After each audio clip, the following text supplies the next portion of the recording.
అలతి అలతి పదాల అమృత రసధారల అన్న నుడిని మరచి అన్య భాషల ఒడిలో ఒదిగిపోయినంతనే లభించదురా ప్రగతి.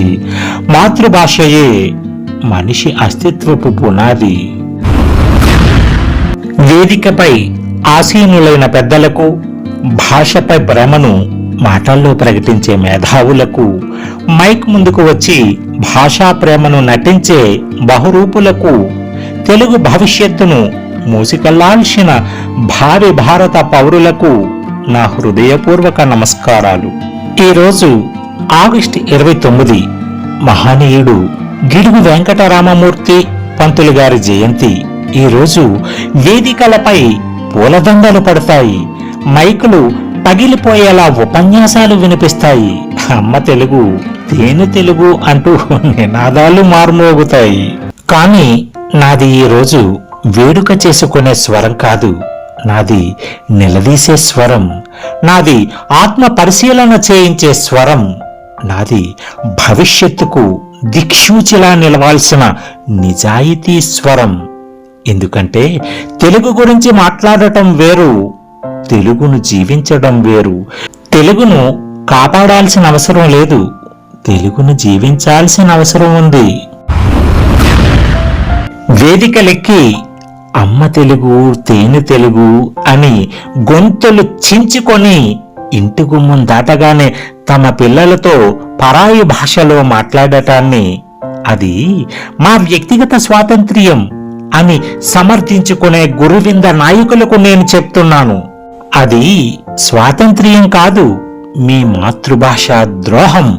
ఇంట్లో అమ్మకు గింజిపోసి బయట పరాయి స్త్రీకి పట్టు వస్త్రాలు కట్టే కొడుకును సమాజం ఏమంటుందో వేదికలపై తెలుగును పొగిడి ఇంట్లో ఆంగ్లానికి దాసోహమనే మిమ్మల్ని అదే అనాలి.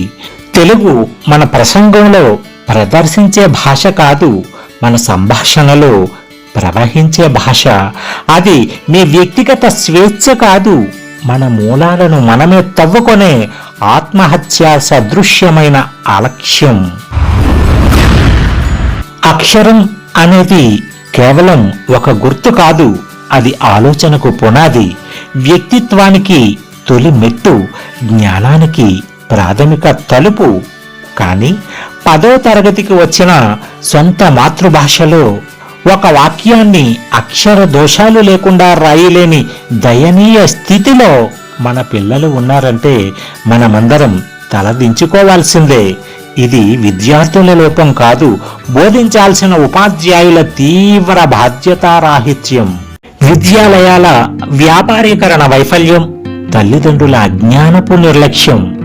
అక్షరాన్ని దిద్దించలేని విద్య, భాషను గుండెలలోకి దింపలేని బోధన ఆలోచించే శక్తిని ఎలా పెంచుతుంది?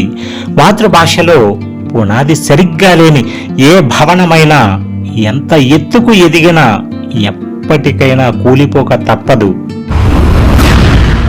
మాజీ ప్రధాని పివి నరసింహారావు గారు 14 భాషలకు పైగా మాట్లాడిన మహామేధావి. వారి జీవితమే మనకు గొప్ప పాఠం. సొంత భాషలో పునాది బలమున్న వారికి ప్రపంచంలోని ఏ భాష అయినా సులభంగా వంటబడుతుంది అని వారు చాటి చెప్పారు. కానీ మనం ఏం చేస్తున్నాం? ఉగ్గుపాలతోనే పరాయి భాషను నూరిపోస్తున్నాం. ఫలితం అటు ఆంగ్లం సరిగ్గా రాక, ఇటు తెలుగు అసలే రాక 2 భాషల సరిహద్దుల్లో మన పిల్లలు త్రిశంకు స్వర్గంలో బందీలై కొట్టుమిట్టాడుతున్నారు. ఇది ఆంగ్లాన్ని వ్యతిరేకించడం కాదు, ఆంగ్లం నేర్చుకోవాలి, ప్రపంచ భాషలన్నీ ఏలాలి. కానీ పరాయి భాషలను నేర్చుకోవడానికి మాతృభాషను బలి ఇవ్వాల్సిన అవసరం లేదని తల్లిదండ్రులు గ్రహించాలి. మనం ఒక భాషను కోల్పోతే నిఘంటువులో కొన్ని పదాలు మాత్రమే మాయమవుతాయని అనుకుంటే పొరపాటు. తెలుగు చస్తే దాంతోపాటు మన సామెతలు చస్తాయి, మన జానపద గీతాలు చేస్తాయి, మన పల్లె పలుకుబడులు, మన అమ్మమ్మల కథలలోని మమకారాలు, మన తాతయ్యల అనుభవాల మధురిమలు అన్నీ కాలగర్భంలో కలిసిపోతాయి. పరాయి భాషలో వేల పదాలు నేర్చి వేల రూపాయలు సంపాదించిన సొంత భాషలో భావాన్ని ప్రకటించలేని వాడు మానసిక దారిద్ర్యంతో బ్రతుకుతున్నట్లే. నేడు సాంకేతికత పెరిగింది. ప్రపంచం మన అరచేతులకు వచ్చింది. కానీ మన చేతిలోని ఫోన్లో ప్రతి అక్షరం పరాయిదైపోయింది. మన పిల్లలు అమ్మా అని పిలవడానికి సిగ్గుపడుతూ మామ్ అనే ఆత్మీయత లేని శబ్దానికి అలవాటు పడ్డారు. అమ్మా అనే పదంలో ఉన్న అనుబంధాన్ని ఎంతటి సాంకేతికత కూడా భర్తీ చేయలేదు. ఫోన్లో తెలుగు ఉండాలి, సోషల్ మీడియాలో తెలుగు ఉండాలి, యూట్యూబ్లో తెలుగు ఉండాలి, కృత్రిమ మేధస్సులోనూ తెలుగు ప్రసరించాలి. సాంకేతికత మన భాషను మింగేయడం కాదు, సాంకేతికతను మన భాష ఏలాలి. తెలుగును భాషాదాస్యం ఆవహించడం ఇది మొదటిసారి కాదు. ఆనాడు నన్నయ్య కాలంలో సంస్కృతం విపరీతంగా ఆవహించింది. శ్రీనాథుని కాలంలో అన్యాదేశాలు చుట్టుముట్టాయి. నేడు ఆంగ్లం విశ్వరూపం చూపుతోంది. అయినా తెలుగు చావలేదు, చావదు. ఎందుకంటే తెలుగు కొండలో పెంచే పూల మొక్క కాదు, రాతిని చీల్చుకొని బయటకు వచ్చే శక్తివంతమైన రాచమొక్క. ఎన్ని తుఫానులు వచ్చినా మళ్ళీ చిగురిస్తుంది, ఎన్ని దండయాత్రలు జరిగినా మళ్ళీ నిలబడుతుంది, ఎన్ని పరాయి పదాలు వచ్చినా వాటిని తనలో కలుపుకొని మరింత సుసంపన్నమవుతుంది. అది తెలుగు జీవన శక్తి, అది తెలుగు మహోన్నత వైభవం. అడుగడుగున బడబడమని ఉపన్యాసాలిచ్చే వేల మంది వసపిట్టల కంటే గురిపెట్టి విప్లవం సాధించిన ఒక్క గిడుగు రామమూర్తి చాలు.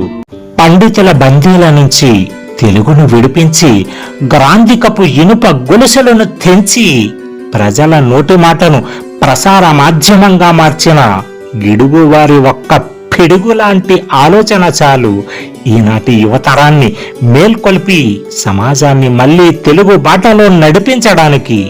తెలుగుకు దయనీయంగా భాషాభిక్ష అడిగే దయనీయ ఉపన్యాసకుల అవసరం లేదు. తెలుగును ఎవరో వచ్చి కాపాడతారని ఎదురు చూడాల్సిన అవసరం లేదు. తెలుగు మన ఇంట్లో ఉంది, మన మాటల్లో ఉంది, మన ఆలోచనల్లో ఉంది. వేదికలపై కాదు, నీ ఇంట్లో మోగాలి తెలుగు మాట. పుస్తకాలలో మాత్రమే కాదు, నీ నిత్య జీవితంలో నడవాలి తెలుగు బాట. పండుగ రోజున మాత్రమే కాదు, ప్రతిరోజు నీ గుండెల్లో వెలగాలి తెలుగు దీపం. తెలుగు నా భాష మాత్రమే కాదు, నా తొలి పలుకు, నా తొలి జ్ఞాపకం, నా తొలి అనుభూతి, నా అస్తిత్వానికి చిరునామా. తెలుగు మాట్లాడుదాం, తెలుగు చదువుదాం, తెలుగు రాద్దాం, తెలుగులో ఆలోచిద్దాం, తెలుగును ప్రపంచ వేదికపై గర్వంగా సగర్వంగా నిలబడదాం. జై హింద్, జై తెలుగు తల్లి. ఫ్రెండ్స్, ఇది ఈరోజు వీడియో. ఈ వీడియో కానీ మీకు నచ్చినట్లయితే లైక్ చేయండి, మీ స్నేహితులకు షేర్ చేయండి.